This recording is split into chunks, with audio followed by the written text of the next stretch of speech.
नमस्कार, साधना न्यूज देख रहे हैं आप। मैं हूं आपके साथ ऋषभ राय और बुलेटिन की शुरुआत इस विशेष खबर के साथ कर रहे हैं, जहां राष्ट्रीय जांच एजेंसी और प्रवर्तन निदेशालय यानी ईडी ने 11 राज्यों में आतंकवादी गतिविधियों में शामिल संदिग्धों के यहां आधी रात को छापेमारी शुरू की है और पॉपुलर फ्रंट ऑफ इंडिया यानी पीएफआई के कम से कम 106 कार्यकर्ताओं को गिरफ्तार किया गया है। एनआईए की टीम ने छापेमारी केरल, तमिलनाडु, कर्नाटक, आंध्र प्रदेश, तेलंगाना, बिहार, पश्चिम बंगाल, उत्तर प्रदेश, राजस्थान, दिल्ली, असम, मध्य प्रदेश और महाराष्ट्र वो राज्य शामिल हैं, यानी उत्तर से लेकर दक्षिण तक के वो राज्य हैं। पीएफआई और उससे जुड़े लोगों की ट्रेनिंग गतिविधियों, टेरर फंडिंग और लोगों को संगठन से जोड़ने के खिलाफ ये अब तक की सबसे बड़ी कार्रवाई बताई जा रही है। इस पूरे मामले में केरल से 22, महाराष्ट्र में 20, कर्नाटक से 20, आंध्र प्रदेश से 5, असम से 9, दिल्ली से 3, मध्य प्रदेश से 4, पुडुचेरी से 3, तमिलनाडु से 10, उत्तर प्रदेश से 8, राजस्थान से 2 गिरफ्तारियां की गई हैं। अभी तक ये गिरफ्तारी की गई हैं और बताया जा रहा है कि 106 लोगों को गिरफ्तार किया जा चुका है, जो कि पीएफआई के कार्यकर्ता हैं।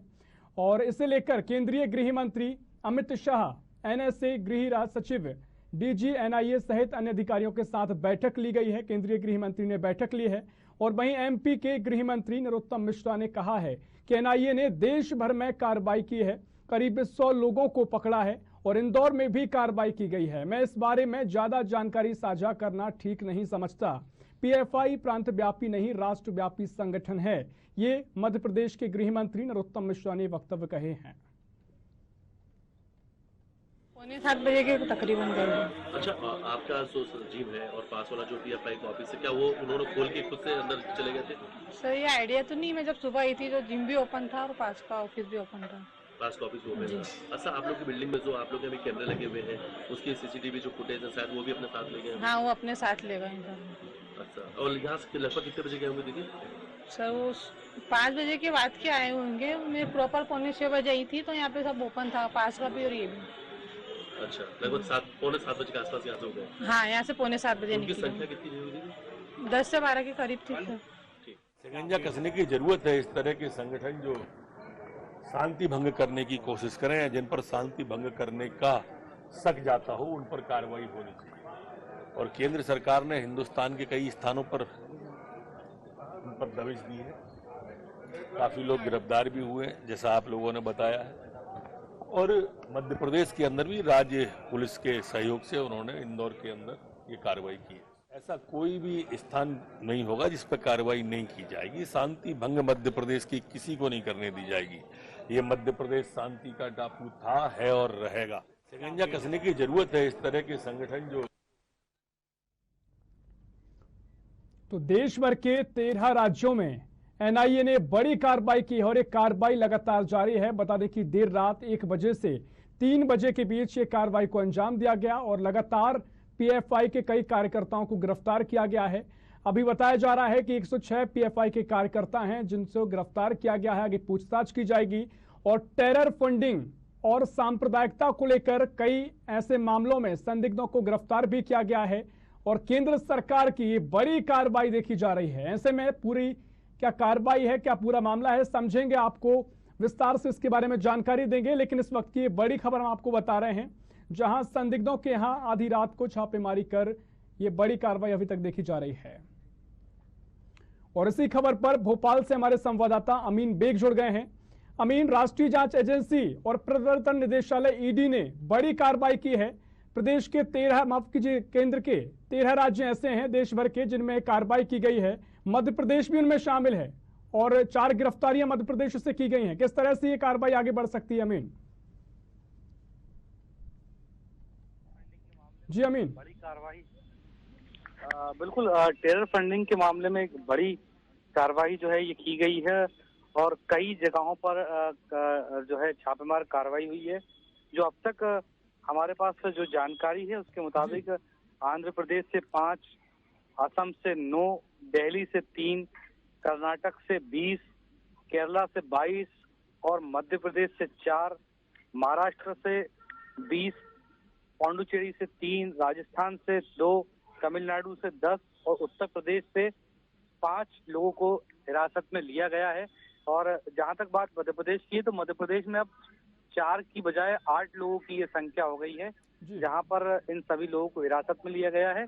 और जैसा कि लगातार ये सूचना मिल रही थी कि इन लोगों की गतिविधियां देश विरोधी हैं और कहीं ना कहीं जो है टेरर फैलाने के लिए ये लोग फंडिंग करते रहे हैं, इसलिए पीएफआई के खिलाफ पूरे देश भर में एक साथ ये कार्रवाई की गई है।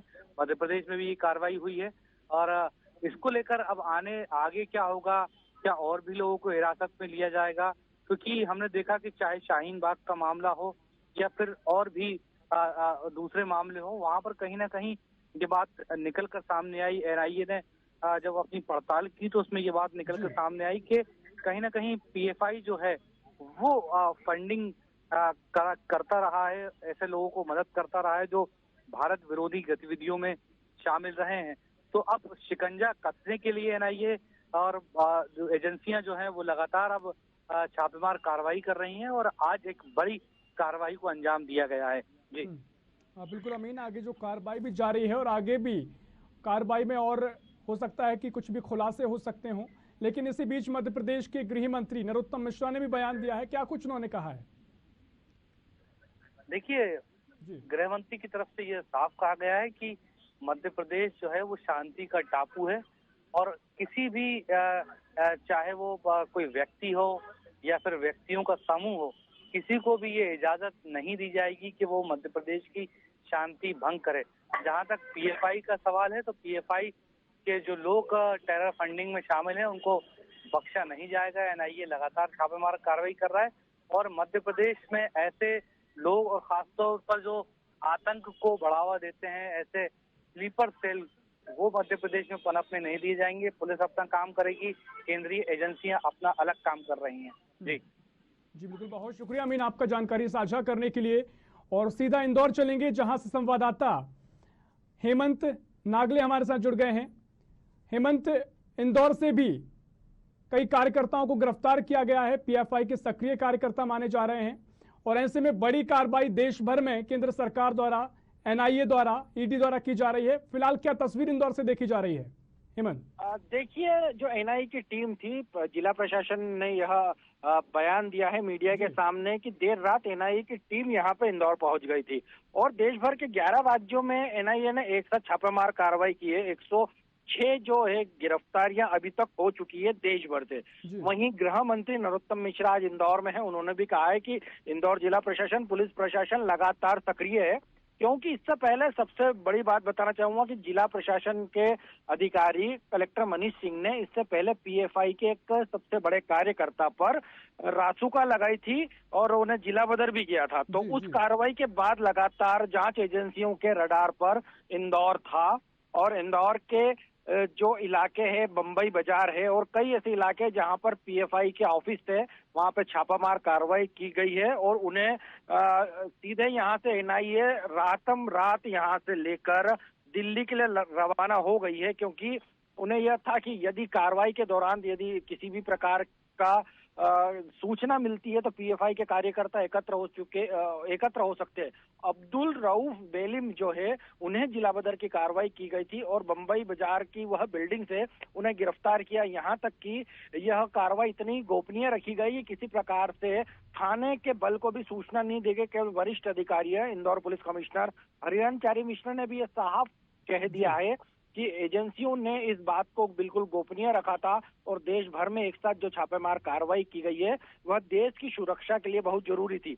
बात की जाए तो इससे पहले भी 2 साल पहले भी जब एक आंदोलन हुआ था, उसमें पीएफआई के कार्यकर्ता बढ़ चढ़ कर आए थे और उनकी जो एक कार्य प्रणाली थी उसमें देश की सुरक्षा एजेंसियों को यह जानकारी लगी थी कि वह टेरर फंडिंग करते हैं। तो इसके चलते यह कार्रवाई की गई है। जितने भी इनके कार्यकर्ता थे, यहाँ पे जो पीएफआई के पूरी ऑफिस जो व्यक्ति चलाता था उसे यहाँ से ले जाया गया है और अब जल्दी उन प्रशासन के रडार पे वह अन्य भी कार्यकर्ता है जो इनके पूरे संगठन में जुड़े हुए हैं, तो उन पे भी लगातार वह छापेमार की कार्रवाई की जा रही है और उन्हें भी जल्द सलाखों के पीछे किया जा सकता है।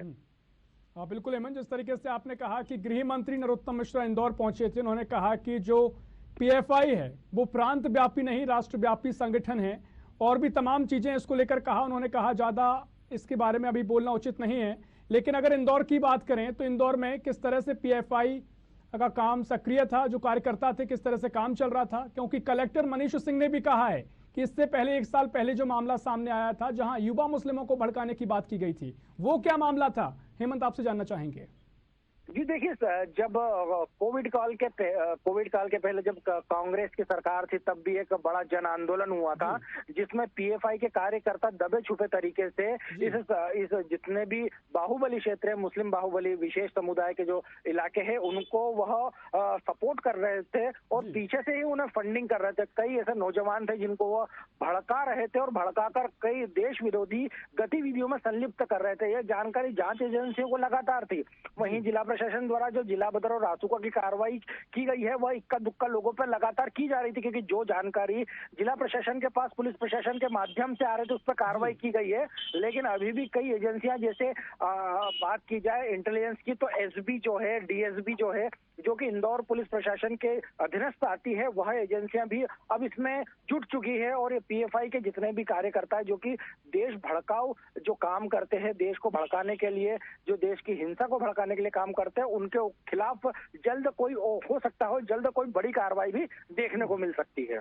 बिल्कुल हेमंत, अगर सरल शब्दों में हमारे दर्शकों को हम समझाएं तो यही कि जो पीएफआई के कुछ ऐसे लोग या कहें कि संगठन में ऐसी जानकारी मिली कि लोगों को भड़काया जा रहा है, उसे लेकर तमाम जो एजेंसी हैं केंद्रीय, वो सक्रिय हुई। लेकिन अगर इंदौर की बात करें तो जमीनी स्तर पर, क्योंकि छोटी छोटी जगह जहां से ये शुरुआत होती है, युवाओं का संगठन बनता है, लोगों का संगठन बनता है, तो इंदौर में किस रूप से पीएफआई काम कर रहा था? हेमंत, अगर हम जानना चाहें तो।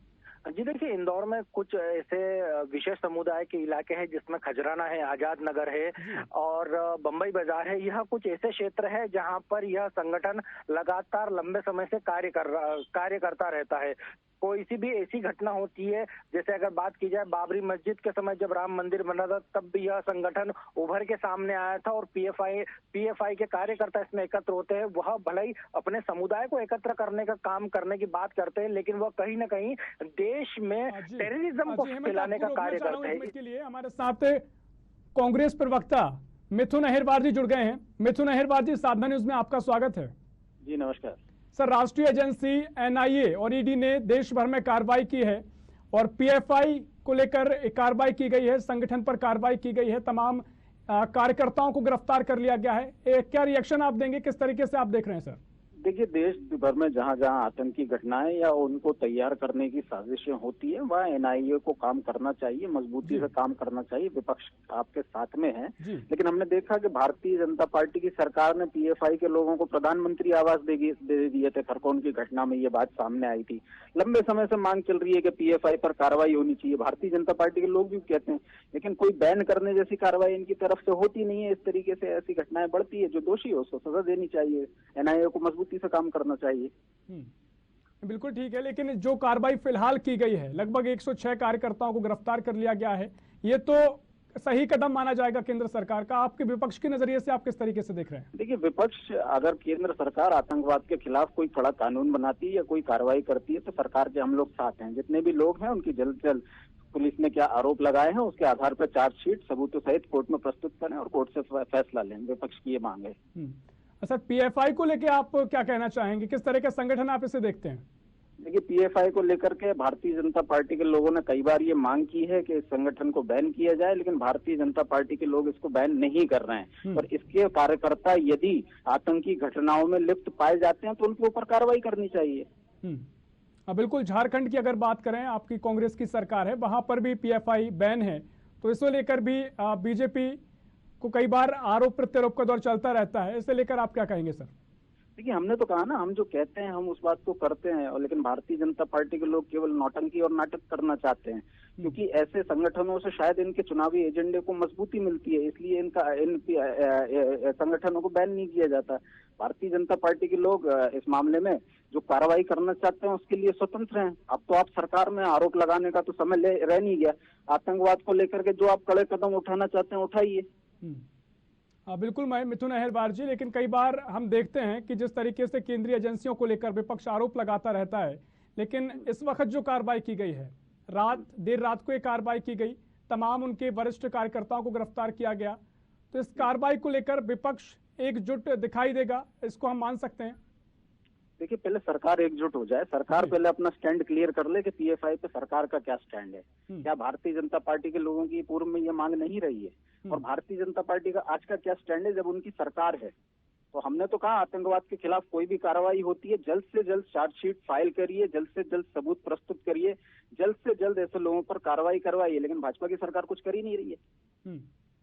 जी जी बिल्कुल, बहुत बहुत शुक्रिया आपका मिथुन अहिरवार जी साधना न्यूज़ से जुड़ने के लिए। तो बता दें कि देश भर में केंद्रीय एजेंसी एनआईए और ईडी ने कार्रवाई की है और ये कार्रवाई लगातार जारी है। और कांग्रेस प्रवक्ता मिथुन अहिरवार हमारे साथ जुड़े हुए थे। उनका कहना है कि अगर ऐसी कार्रवाई की जाती है जो आतंकवादी गतिविधियों के विरोध में हो, उन्हें खत्म करने के लिए हो, तो विपक्ष एकजुटता के साथ है। और इंदौर से हमारे संवाददाता हेमंत नागले जुड़े हुए हैं। हेमंत, जिस तरीके से हमने अभी कांग्रेस के प्रवक्ता से भी बात करने की कोशिश की, उनका भी कहना है कि ऐसी कार्रवाई में विपक्ष साथ है। फिलहाल अगर राजनीतिक तौर पर इंदौर में देखें तो किसी तरह की प्रतिक्रियाएं सामने आई हैं हेमंत? जी देखिए, बताना चाहूंगा कि राजनीति अपनी जगह है, लेकिन इससे पहले अगर कुछ समय पहले की बात की जाए तो खरगोन दंगों में को लेकर भी एक यह इनपुट आया था इंटेलिजेंस के पास कि इसके पीछे भी पीएफआई द्वारा फंडिंग की गई है, जिस पर जिला प्रशासन ने बड़ी कार्रवाई करते हुए कई ऐसे सदस्य थे जो कि खरगोन में ही रहते थे। तो खरगोन दंगा भी जो था वो एक बहुत बड़ा उदाहरण था इसका। उसके बाद गृह मंत्री ने साफ तौर पर उनके घरों को तोड़ दिया था, उनकी रीढ़ की हड्डी को तोड़ दी थी। और उसके बाद अभी तक, क्योंकि गृह मंत्री का आज इंदौर दौरा है, तो अभी तक गृह मंत्री ने केवल यह कहा है कि जो भी इंदौर पुलिस है वह अपने स्तर पर काम कर रही है। और एनआईए क्योंकि केंद्रीय एजेंसी, तो केंद्रीय एजेंसी को लेकर कोई बड़ा बयान नहीं दे सकते हैं और केंद्र एजेंसी का काम अपने तौर पर कर रहा है। वरिष्ठ अधिकारियों से अगर जब हमारी बात हुई तो उनका कहना था कि पुलिस और पुलिस ने जितने भी इंटेलिजेंस थी, एसबी और डीएसबी, वह पूरा अपना जो भी जितना भी आउटपुट है वह एनआईए को दे चुके हैं। और सभी जिनको लिप्त पाया गया था इस पूरे घटनाक्रम में, पीएफआई के सदस्य जिनको माना गया था, जो जिनके अकाउंट से फंडिंग की जा रही थी या फंडिंग उन नौजवानों को दी जा रही थी जो कि देश में इस तरह से टेररिज्म फैला रहे थे, उन व्यक्तियों को यहाँ से ले जाया गया और उनसे आगे की पूछताछ की जाए। बात की जाए राजनीति की, तो राजनीति अपनी जगह है, लेकिन देश की सुरक्षा भी अपनी जगह है। लेकिन अभी तक इंदौर में किसी भी भाजपा नेता का कोई किसी प्रकार का बड़ा बयान नहीं है। शंकर ललवानी ने कुछ देर पहले जब चर्चा हुई थी तो उनका कहना था कि एनआईए सही कार्य कर रही है और उसके लिए जितनी भी प्रदेश की जो भी जांच एजेंसियां हैं वो उनका पूरा सपोर्ट करेंगी। तो शंकर ललवानी जो सांसद है उनका एक बयान जरूर सामने आया था और उन्होंने कार्रवाई को सही बताया था, लेकिन उन्होंने किसी प्रकार का आरोप प्रत्यारोप नहीं लगाया था और पूरी कार्रवाई को सही बताते हुए आगे के लिए भी जो कार्रवाई होगी और जो भी इंदौर जिला प्रशासन, पुलिस प्रशासन का जो भी सपोर्ट लगेगा एजेंसियों को और जो भी इनपुट जुटाया जा सकता है इन टेररिस्ट या पीएफआई के सदस्यों के खिलाफ, वह बिल्कुल केंद्र एजेंसियों को दिया जाएगा। जी बिल्कुल हेमंत, फिलहाल तो ऐसी कोई प्रतिक्रिया राजनीतिक तौर पर हम नहीं देख रहे हैं, लेकिन जिस तरीके से कई हमेशा सवाल कांग्रेस करती रही है, विपक्षी दल करते रहे हैं कि अगर आतंकवादी गतिविधियों में पीएफआई शामिल होता है तो क्यों ना उसे बैन किया जाए। हालांकि अभी फिलहाल जो बीजेपी ने कार्रवाई की है, केंद्र सरकार ने कार्रवाई की है, ये तो उसको लेकर एक कहें कि उदाहरण इसको माना जा सकता है। जी देखिए, कांग्रेस विपक्ष में रह के अपना काम कर सकती है। वैसे कांग्रेस के जिस प्रतिनिधि से हम बात कर रहे थे उनका यह कहना था कि कांग्रेस हमेशा साथ में है, लेकिन उन्हें अब बढ़ चढ़ के इसमें आरोप प्रत्यारोप न लगाते हुए यदि उनके पास भी किसी प्रकार का इनपुट है तो वो जरूर सरकार तक पहुंचाना चाहिए, क्योंकि यह देश में टेररिज्म फैलाने का मामला है। इसमें किसी पार्टीगत होकर नहीं देखना चाहिए इस पूरे मुद्दे को। इसे राष्ट्रीय व्यक्तित्व समझ के देना चाहिए कि आप भी राष्ट्र के हित में काम कर रहे हैं, आप भी देश के नागरिक है। तो यदि हम देश के नागरिक होकर अगर इस पूरी कार्रवाई में साथ देंगे तो हो सकता हो कि यह टेररिज्म पूरी तरह से खत्म हो जाए। क्योंकि खरगोन दंगे की जैसे मैंने बात कही आपसे, खरगोन दंगे में भी पीएफआई का एक पूरा मामला सामने आया था। अपना लॉकडाउन के पहले भी कई बड़े आंदोलन हुए थे, उसमें उस समय कांग्रेस की सरकार थी, तो उस समय भी पीएफआई के कई कार्यकर्ता बढ़ चढ़ कर आ गए थे सामने और वह भी उस पूरे धरने प्रदर्शन को लेकर बैठे हुए थे। तो आरोप प्रत्यारोप का दौर अपनी जगह है, लेकिन कांग्रेस यदि उसे राष्ट्र हित की बात समझ के अगर कुछ इनपुट है, अगर वो सरकार तक पहुंचा तो वह इस समय उचित होगा। जी चलिए, बहुत शुक्रिया हेमंत आपका जानकारी साझा करने के लिए। तो बता दें कि बड़ा मामला, बड़ी कार्रवाई केंद्र की एजेंसी द्वारा की गई है। राष्ट्रीय जांच एजेंसी एनआईए, प्रवर्तन निदेशालय ईडी ने 11 राज्यों में आतंकवादी गतिविधियों में शामिल संदिग्धों के यहां पर आधी रात को छापेमारी शुरू की और अब तक 106 कार्यकर्ताओं को गिरफ्तार किया जा चुका है। और इसी खबर पर इंदौर से न्यूज हेड पंकज दीक्षित जी हमारे साथ जुड़ गए हैं। पंकज जी, केंद्रीय एजेंसी द्वारा बड़ी कार्रवाई की गई है, पीएफआई के कार्यकर्ताओं को गिरफ्तार किया गया है, कई आतंकवादी गतिविधियों में संलिप्तता इनकी बताई जा रही है। किस तरह से ये कार्रवाई आगे बढ़ सकती है? और पंकज जी, दर्शकों के हम जानना चाह रहे हैं कि पीएफआई आखिर कौन सा संगठन है जिस पर यह कार्रवाई की गई है, तो विस्तार से पंकज जी आप दर्शकों को बताएं। देखिए, मैं बताऊं आपको कि 13 राज्यों में पीएफआई से जुड़े 106 सदस्यों को गिरफ्तार किया गया है। पॉपुलर फ्रंट ऑफ इंडिया के नाम से ये जो है संस्था है और ये कहीं न कहीं जो है आतंकवादी गतिविधियों से लिप्त रही है। आश्चर्य की बात तो ये है कि ये इस तरह से काम करती है कि कानो कान खबर भी नहीं होती। और जब एनआई मतलब नेशनल इन्वेस्टिगेशन एजेंसी जो है वो जब कार्रवाई करती है तो तब पता लगता है कि इसकी जड़ें बहुत गहरी जमी हुई हैं और हजारों लोग कहीं न कहीं इस संस्था से जुड़े हुए हैं और आतंकवादी गतिविधियां कर रहे हैं। मुझे लगता है कि अब चूंकि एनआई जो है बहुत गंभीरता से इस पर काम कर रही है और जैसे गिरफ्तारियां हुई हैं 12 राज्यों में 106 लोग गिरफ्तार किया गया है, इंदौर से भी लोग गिरफ्तार हुए हैं, उज्जैन से भी गिरफ्तार हुए हैं और सैकड़ों कार्यकर्ता जो है एनआई के वो इस पर अधिकारी जो हैं वो इसकी गिरफ्तारियां कर रहे हैं और अब ये गिरफ्तारी रुकना नहीं है। मैं मध्य प्रदेश की अगर मैं बात करूं तो यहाँ पर ऐसी कई जगह हैं जैसे नीमच और मनासा जो है, मंदसौर जो डिस्ट्रिक्ट है, वहां पर एनआई वहां पर भी पहुंचने वाली है और पीएफआई के सदस्यों को गिरफ्तार कर सकती है वहां भी, क्योंकि वहां पर भी इस तरह की गतिविधियों से लिप्त लोग पाए जाते हैं। अब भविष्य में ऐसा लग रहा है कि अब चूंकि केंद्र जो है वो इस पर गंभीर हो गई है और एनआई की टीम लगातार काम कर रही है, भविष्य में ऐसे और भी कई लोगों की गिरफ्तारियां होंगी जो इस तरह गतिविधियों में इन्वॉल्व है और किस तरह गतिविधियां वो करने जा रहे थे, क्या योजनाएं बना रहे थे, वो योजनाएं भी बहुत जल्दी सामने आ सकती हैं। सौरभ, बिल्कुल पंकज जी, देखिए इस वक्त जो कार्रवाई की गई है इसकी क्या बड़ी वजह हो सकती है? क्योंकि इससे पहले भी कांग्रेस आरोप लगाती रही है कि अगर पीएफआई आतंकवादी गतिविधियों में शामिल होता है तो केंद्र में बीजेपी की सरकार है, बैन क्यों नहीं कर देते हैं? तो फिलहाल जो कार्रवाई की गई है, कानो कान किसी को खबर नहीं हुई, रात में ऑपरेशन शुरू हुआ, रात की देर रात 1 से 3 बजे के बीच कार्रवाई की गई, तो फिलहाल इसकी क्या बड़ी वजह मानी जाए कि अभी का समय? इससे पहले भी तो आरोप लगते रहे हैं कि बैन क्यों नहीं किया जाए। देखिए, जब एनआई काम करती है तो उसके पहले वो होमवर्क करती है जी। तो कोई जब सूत्र हाथ में लगता है तो पहले बाकायदा होमवर्क होता है और बहुत ही कॉन्फिडेंशियली, बहुत ही गोपनीयता से वो पता लगाया जाता है कि ये इसकी शाखाएं कहाँ कहाँ तक फैली हुई हैं, कौन कौन लोग इसमें इन्वॉल्व हैं। एनआई बाकायदा सादी वर्दी में आती है और कानो कान वहाँ की पुलिस को भी पता नहीं होता वहाँ, और वो बाकायदा उन क्षेत्रों में जाती है जहाँ से सूचनाएं प्राप्त होती हैं। तो एनआई ने निश्चित रूप से 2 साल पहले से इस पर काम लगातार कर रही है और जब उसे सारे सूत्र उसके हाथ में आ गए, जब उसे मैक्सिमम लोग पता लग गए, तब उसने इस कार्रवाई को किया। जी बिल्कुल पंकज जी, आपको 1 मिनट रोकना चाह रहा हूं मैं। बीजेपी से प्रवक्ता विकास मोदरिया जी हमारे साथ जुड़ गए हैं। विकास जी, साधना न्यूज में आपका बहुत स्वागत है। जी विकास जी, आवाज सुन पा रहे हैं? जी सुन रहा हूं। जी सर, जिस तरीके से केंद्र की एजेंसियों ने कार्रवाई की है, पीएफआई संगठन पर कार्रवाई हुई है, 106 कार्यकर्ताओं को गिरफ्तार भी कर लिया गया है, सर किस तरह की कार्रवाई है? क्योंकि अब जो हलचल मची है, कई पीएफआई कार्यकर्ता हैं वो भी इसके विरोध में आ गए हैं, किस तरह की सर ये कार्रवाई है?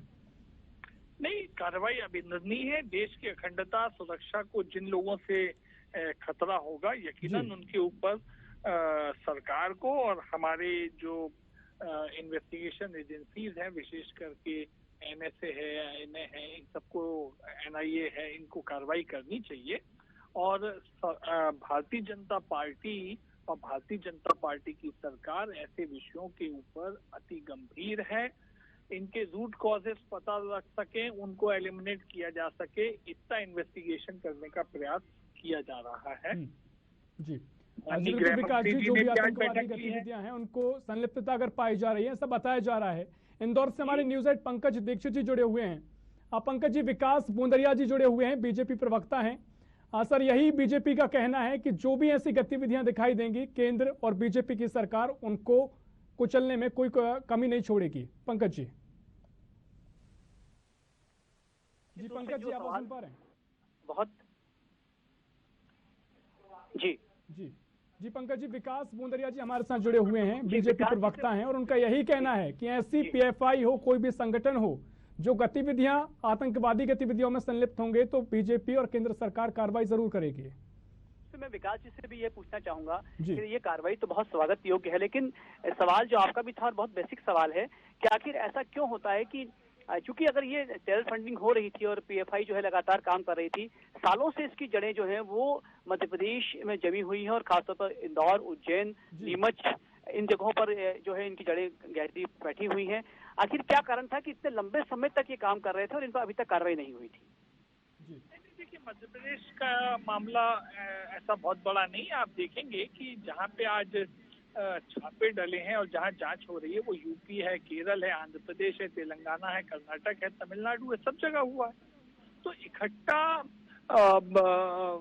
मैंने क्या कहा कि रूट लेवल पे चीजों को पकड़ना हो, उन कॉजेस को ढूंढना, तभी उन्हें एलिमिनेट किया जा सकता है। उतना इंतजार जांच एजेंसियां भी करती हैं, उस रूट कॉज तक पहुंचती हैं। आज देखिए आप, एनआईए ने रेड किया, ईडी की रेड है, सब एजेंसीज मिलके इसके ऊपर काम कर रही हैं। और देखिए कैसे हो गया, क्या हो गया, ये तो हमारी इन्वेस्टिगेटिव एजेंसीज बताएंगी ही, लेकिन हम लोग भी, जो हमारे सूत्र हैं, आपके सूत्र हैं, एजेंसीज के सूत्र हैं, वो कई दिन से इस बात की आशंका लगा रहे हैं कि ऐसा कुछ चल रहा है, तब तो ये सब किया जा रहा है।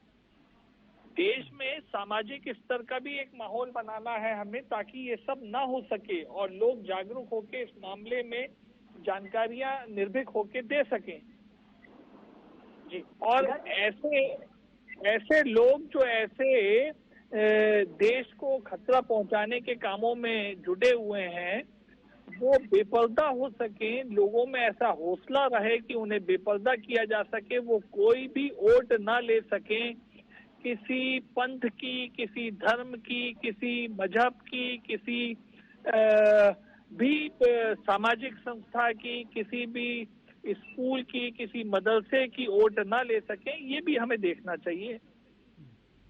जी बिल्कुल विकास जी, पंकज जी हमारे साथ जुड़े हुए थे। आप दोनों का बहुत बहुत शुक्रिया, पंकज जी आपका भी, और विकास बूंदरिया जी बीजेपी प्रवक्ता जुड़े हुए थे, आपका भी बहुत शुक्रिया सर। तो बता दें कि केंद्रीय एजेंसी द्वारा बड़ी कार्रवाई की गई है और पीएफआई संगठन पर यह कार्रवाई की गई है और बताया जा रहा है कि टेरर फंडिंग से जुड़ा मामला है। ऐसी तमाम आतंकवादी गतिविधियां जिनमें शामिल जो लोग हैं उन पर अब कार्रवाई की गई है और शिकंजा अब लगातार कसा जा रहा है। बता दें कि आधी रात को छापेमारी शुरू हुई और पॉपुलर फ्रंट ऑफ इंडिया यानी पीएफआई के कम से कम 106 कार्यकर्ता अभी तक गिरफ्तार किए जा चुके हैं। 13 राज्यों में यह कार्रवाई की गई है, उत्तर से लेकर दक्षिण तक के वो सभी राज्य हैं जहां कार्रवाई की गई है। और मध्य प्रदेश में भी टेरर फंडिंग को लेकर पीएफआई के कार्यकर्ताओं पर कार्रवाई की गई है। 4 कार्यकर्ता गिरफ्तार किए गए हैं, बड़े नेता पीएफआई के इसमें शामिल हैं और ये कार्रवाई फिलहाल लगातार जारी है। फिलहाल के लिए इतना ही। देश और प्रदेश की और भी खबरों के लिए बने रहिए साधना न्यूज के साथ। नमस्कार।